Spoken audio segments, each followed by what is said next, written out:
Welcome to Waywut. This is a rabbit hole podcast where we cover topics ranging from sports to true crime and pop culture to just weird facts. Really, it's just a couple of guys taking turns to present weird topics to each other. We publish episodes on Tuesdays and sometimes on Fridays.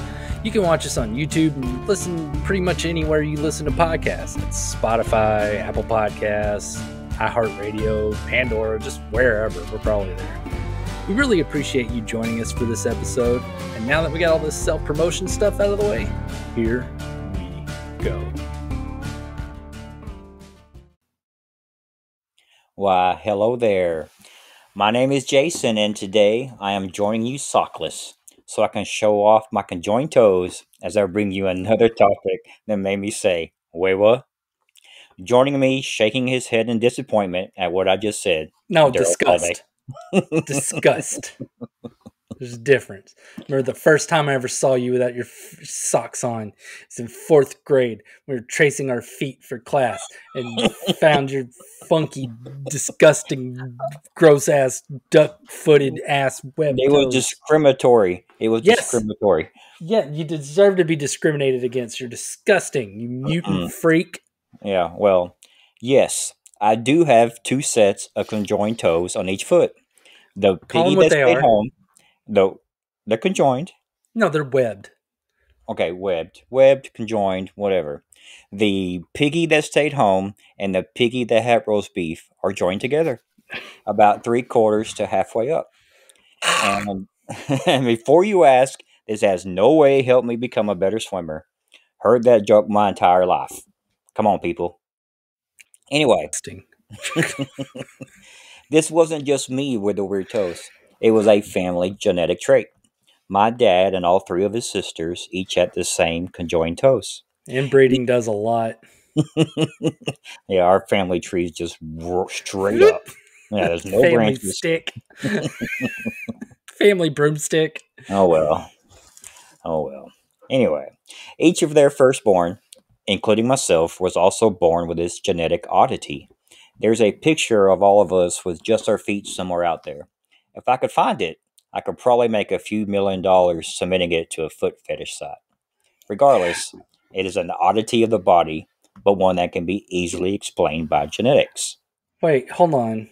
So it hit your dad and his sisters. Mm-hmm. But after that, it only hit the firstborn of their kids? Yeah, so like myself. So I knew your sister didn't have it. No, my sister didn't have it, but all the firstborn of my dad and his sisters, all the firstborn had the webbed toes. So me, the web toe curse. Yeah, and all our firstborn, their toes weren't webbed. We called them the stick 'em up toes, where it just kind of slightly set up above the other one and just kind of set on it. But it wasn't completely webbed like our 2 toes are. I guess y'all are finally dividing up that gene pool a little bit. Yeah, we went out. In a previous episode, The Mandela Effect, I mentioned how some things get remembered differently depending on who you are and how you remember it. It's an odd phenomenon that is still debated today as why this happens. It got me wanting an explanation on other things in dealing with the mind and body.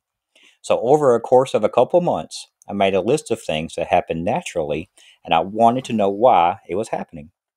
What are goosebumps, and why do I get them? Why the hell can I get this song out of my head? By the way, I've had Shake Me Down by Caged Elephant in my head for like 4 weeks. That's all I say. I walk around the house, say, "Shake me down." That's all I say. Constantly. It's a freaking constant. Anyway, what exactly is déjà vu, and why do I experience it? Why, when I drive over a tall bridge, I get the urge to drive off the edge? What exactly is déjà vu, and why do I experience it? Today I'm going to do for that. I was also waiting for, why do I get boners while I watch wrestling? But yeah, you didn't say that one. I knew the answer to that one. I never put that on here.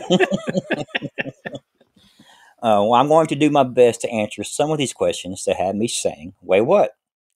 First, let's take a look at déjà vu, which is actually French for already seen.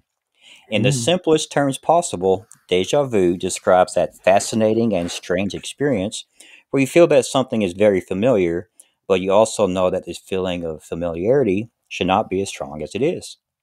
We have all had that feeling sitting somewhere and thinking that you have lived this before. But why? Did we just forget about doing this before? Is it memories from another life? Did I eat too many edibles? Here are a couple of theories I found on WebMD. First theory is the familiarity and retrieving.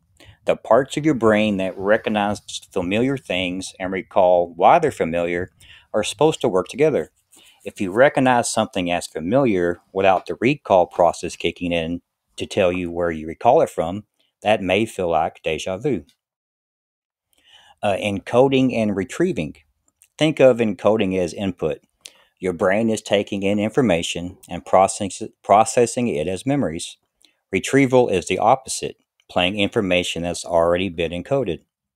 These two processes work separately, but if they switch on together, you might think that the new information you're taking in is old information you're retrieving. So it's kind of getting the wire switched up. And Oh, this okay, one, I was about to say you're telling me way too much. I was like, and on top of that, I'm like, screw you, WebMD. I know what it is. It's mm, whenever the Matrix changes something. yeah, that's the next one, the dual consciousness. Some experts suggest that our brains have two types of consciousness, one focused on the world outside us, and one focused on our inner mental processes. The dual consciousness theory of deja vu suggests that when you're tired or distracted, you might mistake what you perceive with your outer focused consciousness as a product of your inner focused one. So something new you see may seem to be a memory. That's not what I said. I That's what I heard. said the Matrix, Hmm. the computer that has built our simulation makes a change and it causes deja vu. Remember Cause in you the seen that movie, double the black black cat. cat? Yeah, Hmm. that's why all of a sudden that meant that, where there used to be windows, Glitch. there were brick walls. The Matrix changed something. That's what it Okay, is. I could It's get not behind that. any of that, conscious mind and neural pathway bullshit. Yeah, it's got to be something so far more fetched. Oh yeah. Mm. Has nothing to do with like electrical impulses going through our brain. No. No, it can't be something like that. Mm-mm. No. I like the matrix theory. It's very, very possible. I like it. Uh, th- Another theory is called precognitive response. It's your brain's way of letting you know that you're familiar with a certain situation, but it also acts as a warning that something might not be right. Right. Something that you're kind of just saying. Seeing the double black cat, that's something that's not right. To me, I think the answer lies somewhere in the combination of all those theories, basically saying it is due to memory processing and the brain's interpretation of familiarity. Um, I'm sorry, but I'm gonna have to speak on behalf of our Californian audience. Okay. And I think it's because my soul has already experienced so much before and is like a similar situation that I had in a past life. Okay. I'm sorry, Californians. I don't mean to blame you. I won't do that again. I promise. It's All right, very I lied. possible I'll too. do it again. It's in the But same column as the Matrix. or what if we just technically keep reliving the same life over and over and over, and that's whenever our souls start to actually remember that and realize what's going on, and then it's like, no, you're just crazy, and then you just And it gets reset. Yep. yeah, what? Put him back in the room. The last theory of precognitive response is very similar to the theory behind the next topic, coined the call of the void. The call of the void is a psychological phenomenon that describes a sudden urge to do something risky, such as jumping from a high place or swerving into traffic. It's also known as the high place phenomenon. You've had that feeling before when you're driving over a bridge or you're just driving on the road and you get that sudden urge to swerve your car over into traffic, or I wonder what it's like what would happen if I swerved off this tall bridge? No? No, No. No? Okay. Well, Actually, my example of it, the one time that it was ever really kind of prominent in my head was whenever I was on a cruise, and you'll see like just an jump oil out. derrick off in the Oh. distance, and you're like, I bet you I could jump and swim to that. And in reality, that thing's probably about 200 fucking miles away, Mm-hmm. and you'll die. But I Yeah. mean, there's still part of you that's like, oh, I want to jump out there and swim to that. That's the closest. I think what I'm kind of curious is like, what is it whenever instead of, like instead of feeling compelled to jump off the cliff or whatever, Mm-hmm. what is it, whenever you feel compelled to push somebody off or, It's, or it's, like whenever it's a you very like, similar situation. oh, It, is mhm. it called something else? No, no. If you do it, it's called murder. But if you don't, it's just thoughts. It's It's like, just it's thoughts. just, you know, it's like, Uh, man, I could totally throw that kid into traffic right now. Nobody would say it. yeah, Oh wait, no, they would say things, but I could totally do it. yeah. It's the same. It's the same thing. Hearing voices that are trying to persuade you to do something dangerous can be cause for alarm.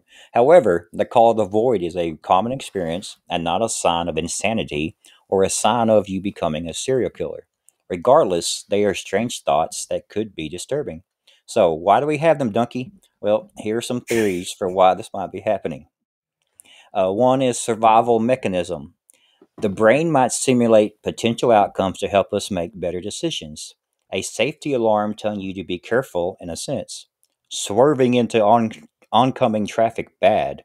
Staying in my lane, good. But then why does it make you kind of want to do it?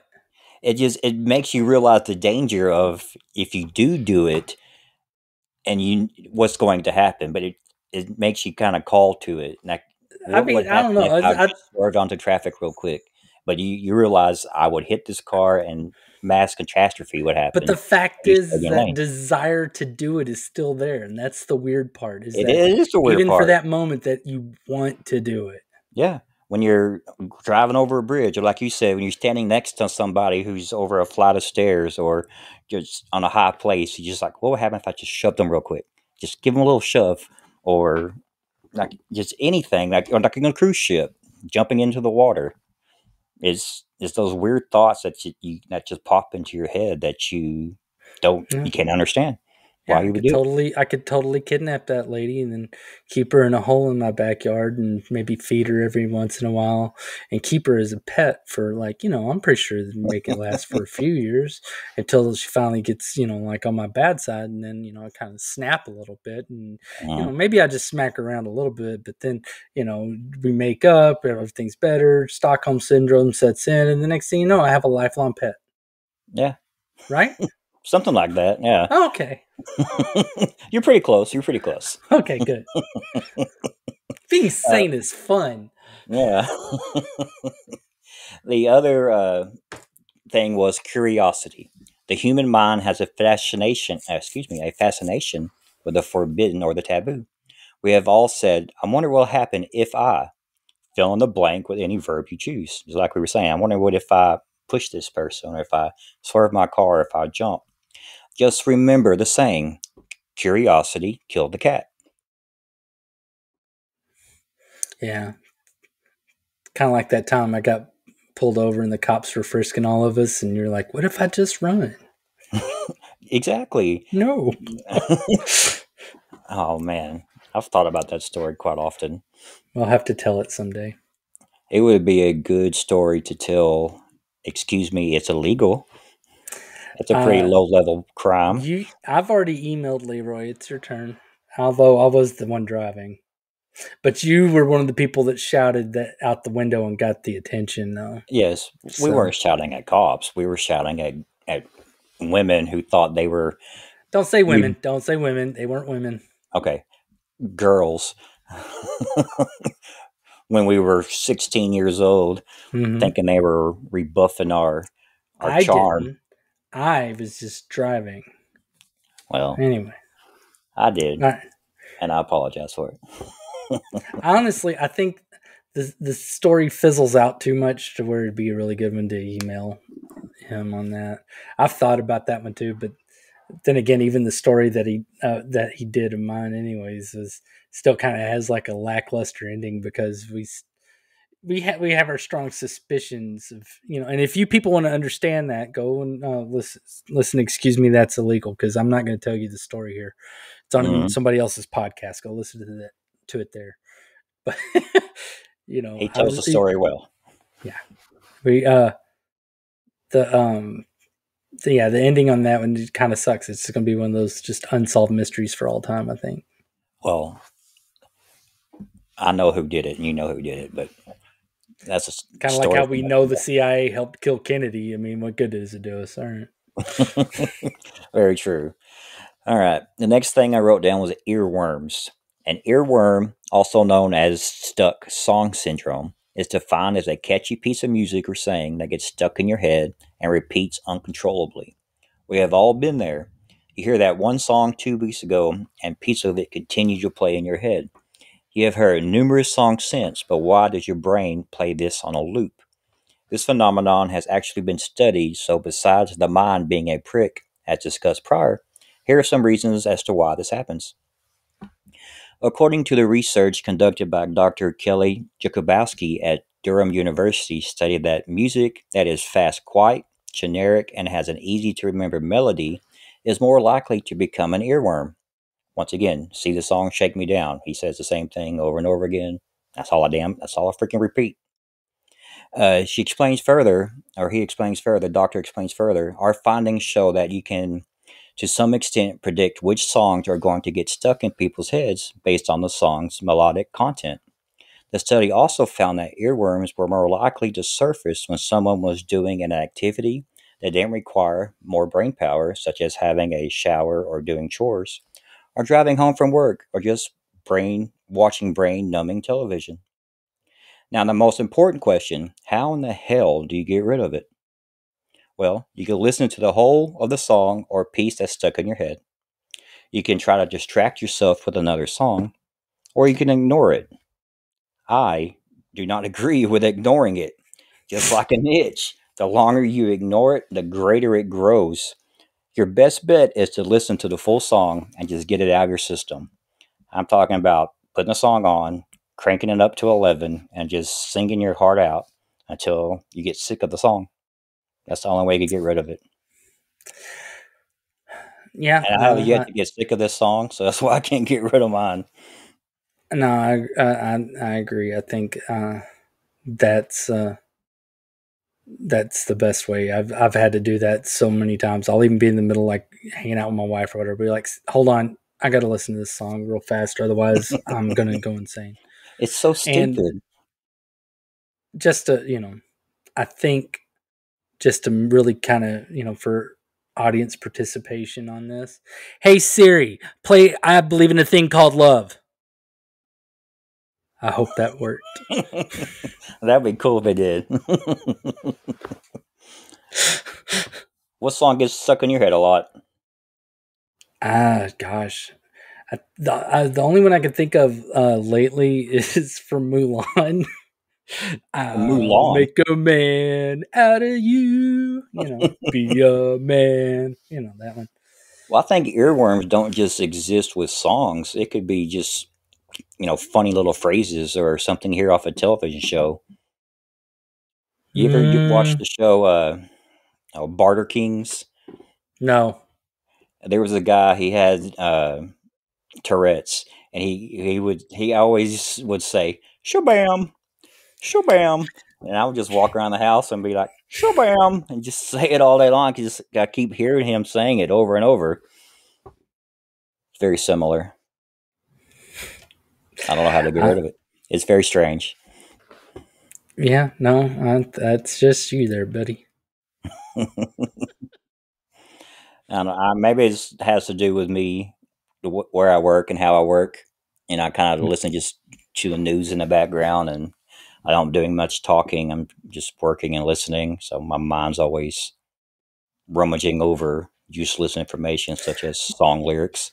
What's so funny though is like I've always wanted to have something like catchy stuck in my head because, like, if I hear something funny, like, I'll try to use it, and I'm like, oh, okay, this is gonna be one of the funny things I just say every now, and then I'll forget it because, like, even like with Dana Carvey doing the Joe Biden impersonation, guess what? By the way, every time he says that, I laugh so damn hard, and I keep wanting to say that, and I'm like, guess what? And I can't remember the other half of it, the by the way part, and I end up doing, just some confused looks like he did, but except I actually, am confused at the time.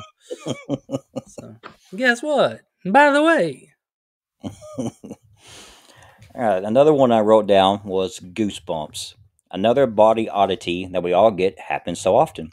It can be because we're cold or get excited, while taking a poop or just having an eerie feeling.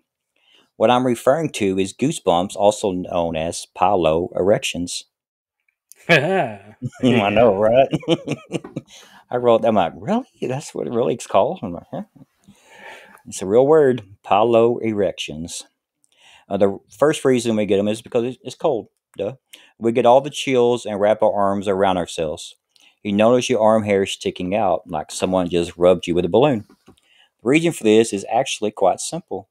When you're cold, the sympathetic nervous system triggers the muscles to contract, which pulls the hair upright and creates goosebumps. The other, you get the eerie, scared feeling. We all get that creepy feeling up our neck, and sometimes you actually shiver. Once again, you get those goosebumps. The reason for this one is a little more interesting. This is an example of a vestigial trait, which is a characteristic that was useful in our ancestors, but now has little usefulness. Once again, since goosebumps make your hair raise on your body, it made our ancestors appear larger since they were hairy as fuck. My 14 my 14 chest hairs and hairless legs would have made me a goner. Question: Do you are you one of those people? Because it's I think it's like 25% of people are genetically predisposed to actually get goosebumps and chills while listening to certain songs. Uh, I could get goosebumps listening to certain songs. Yeah. I've had that happen. There's certain ones where if it swells just right, has a really good crescendo where he kind of builds up into it, then Yeah. and then whenever it does that, whenever it finally piles into it, that rush that you get with it kind of gives you goosebumps. Yeah, a real powerful song or a real powerful moment when they're playing it behind a where you can feel the emotion in it and everything. Absolutely, absolutely. Do you physically get goosebumps? Yeah, absolutely. Yeah. I remember during football. Apparently, not everybody does. That's what I was asking.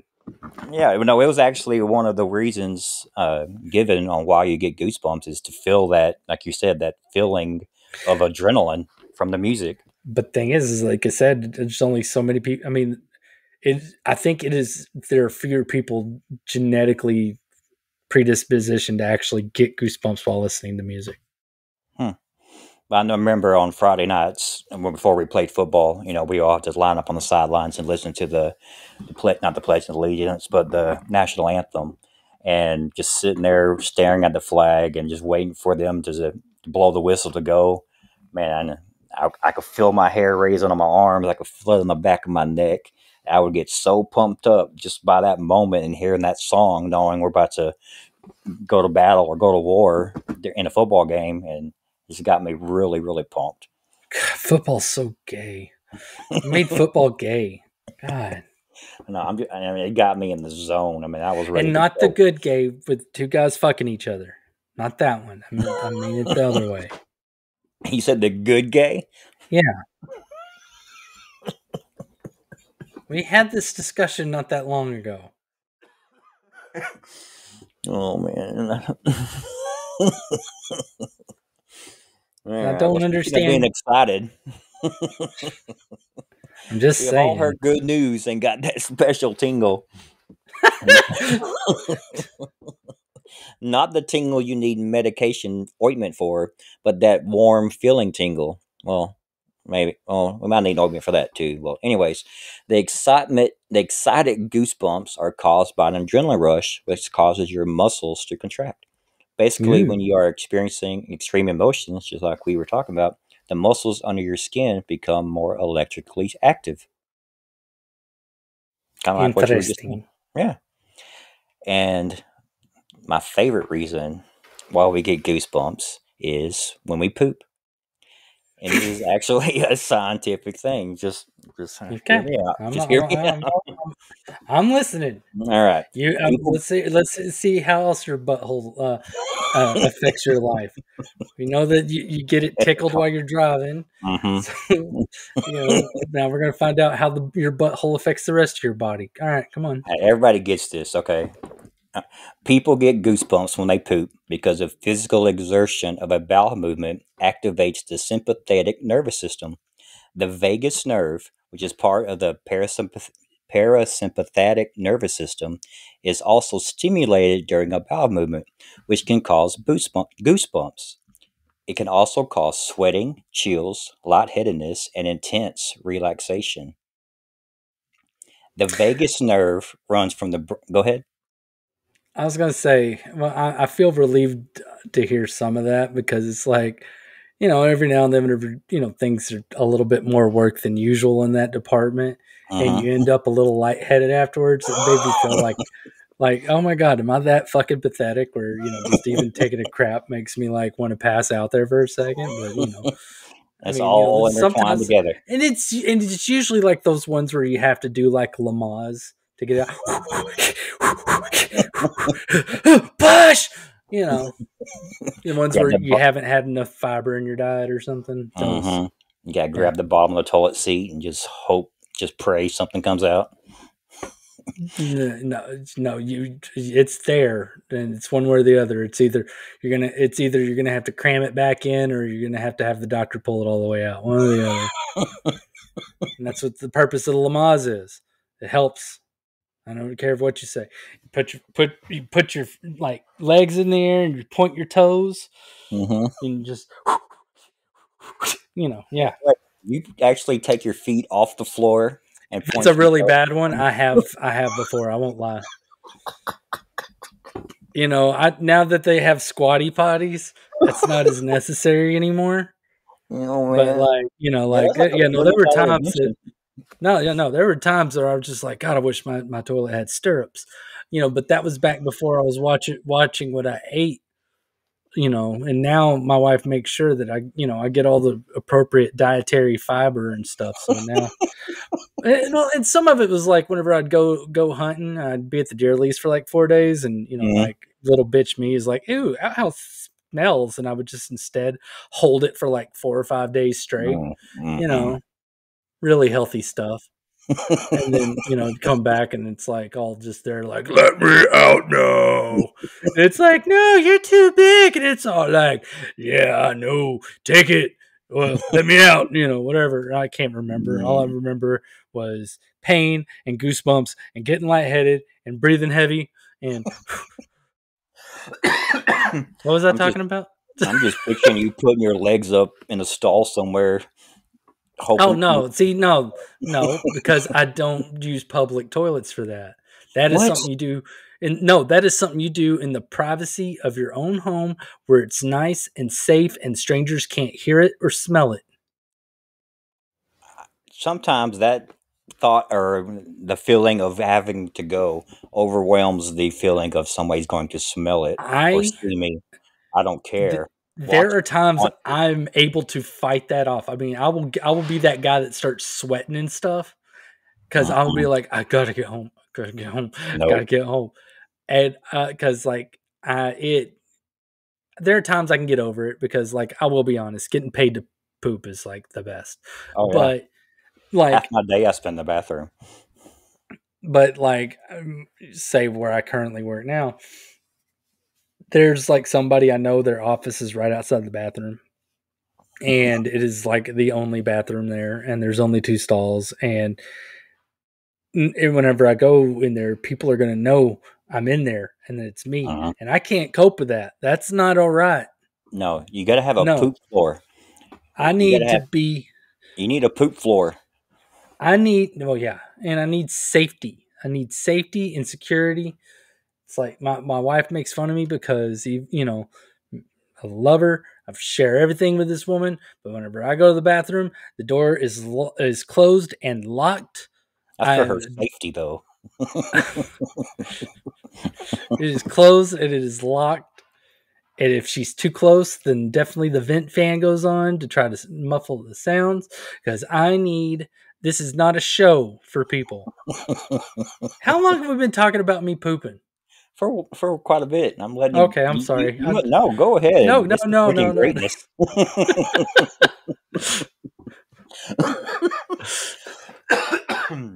It's freaking greatness. I think I've said all there needs to be said about this. Okay. That's all I have to say about that. Well, it must have struck a nerve. It must have struck the vagus nerve. Why are there? Oh, sorry. One more thing. Yes. Why are there so many things like that are involved with the butt? You know, you got like a vagus nerve that gives you like lightheaded and goosebumps and all this other stuff. You got the prostate in there that like gives has you the to deal with like, too.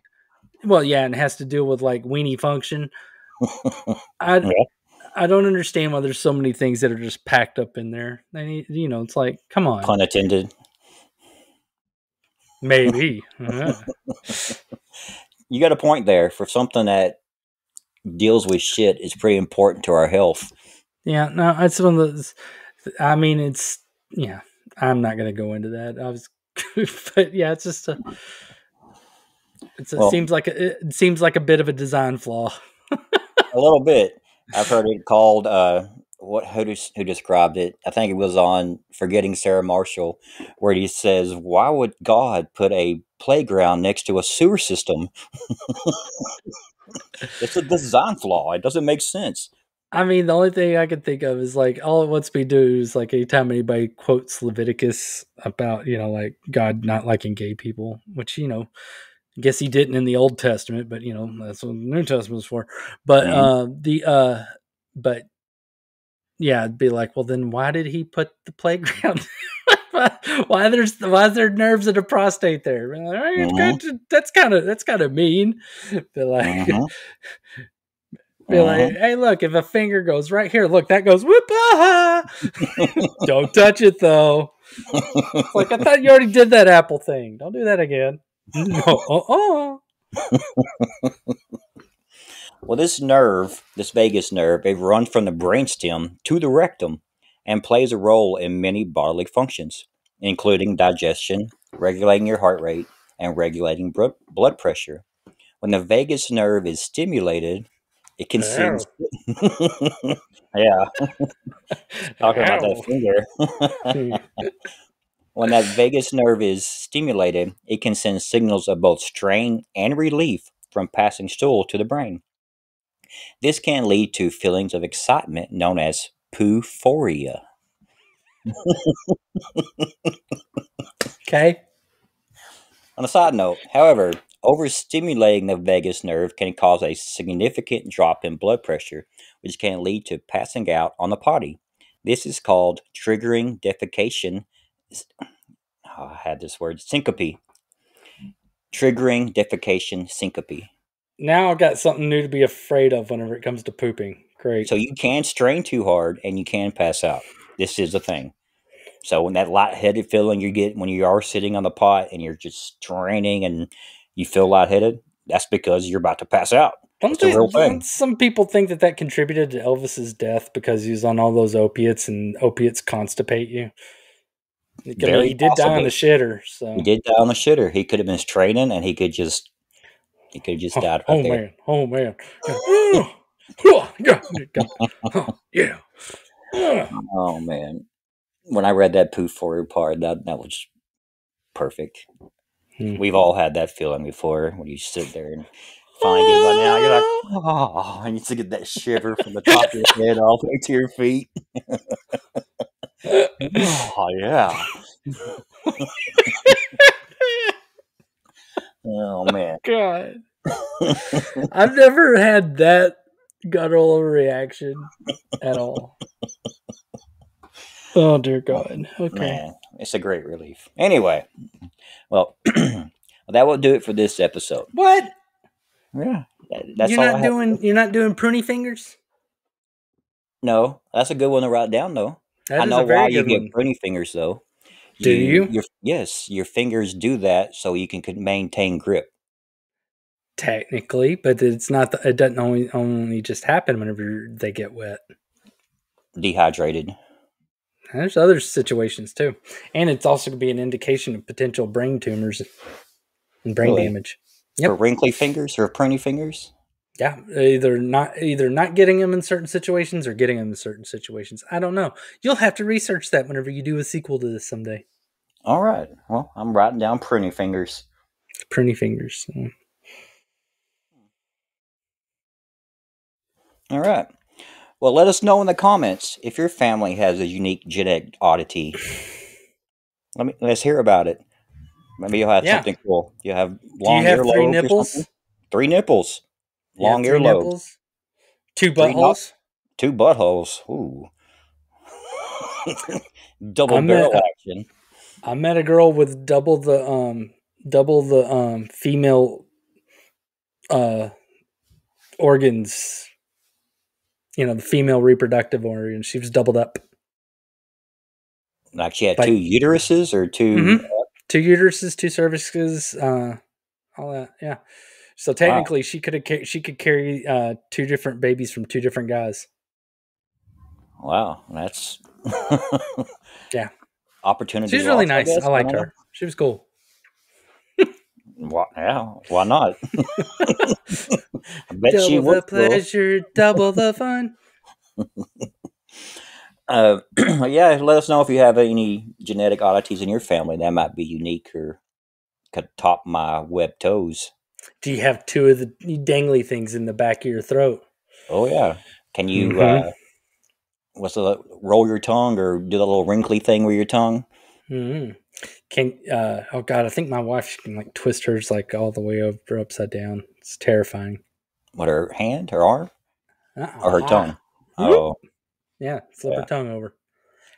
Because I can taco it and curl it up, but she's like, and then she's like, oh, I can do that. And then she goes, and her tongue just like did this whole thing, and then I was like, got across and I threw holy water at her, and I was like, back, bitch, back. And then she calmed me down with a stick. But you know, anyways, enough about me. We'll tune in next time where I will put on my socks and Darrell will bring us another topic that made us say, Waywut. See y'all later. Bye. Later. Thank you for joining us for Waywut. We really appreciate you watching or listening.